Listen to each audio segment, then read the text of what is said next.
ಶಿವರಾತ್ರಿಯಂದು ಒಂದಷ್ಟು ಜನ ದೇವರ ಭಕ್ತಿಯಲ್ಲಿ ಜಾಗರಣೆ ಮಾಡಿದ್ರೆ ಇನ್ನೊಂದಷ್ಟು ಜನ ಮನೆಗೆ ಯಾರಾದರೂ ಕದಿಯೋಕೆ ಬರ್ತಾರೆ ಅಂತ ಜಾಗರಣೆ ಮಾಡ್ತಾರೆ.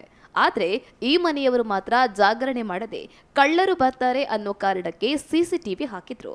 ಶಿವರಾತ್ರಿಯ ಮಾರನೇ ದಿನ ಯಾರಾದ್ರೂ ಮನೆಯ ಸುತ್ತಮುತ್ತಲಿನಿಂದ ಏನಾದ್ರೂ ಕದ್ದಿದ್ದಾರಾ ಎಂದು ಸಿಸಿಟಿವಿ ಚೆಕ್ ಮಾಡಿದಾಗ ಅವರಿಗೆಯಲ್ಲಿ ಕಳ್ಳನ ಬದಲು ಪತ್ತೆಯಾಗಿದ್ದು ಚಿರತೆ ಓಡಾಡೋ ದೃಶ್ಯ. ಹೌದು, ಮಹಾಶಿವರಾತ್ರಿ ದಿನದಂದು ಮನೆಯ ಅಂಗಳದಲ್ಲಿ ಚಿರತೆಯೊಂದು ಪ್ರತ್ಯಕ್ಷವಾಗಿರುವ ಘಟನೆ ಸುಳ್ಯ ತಾಲೂಕಿನ ಮಂಡೇಕೋಲು ಗ್ರಾಮದ ಕನ್ಯಾನ ಶಾಲೆ ಬಳಿ ನಡೆದಿದೆ.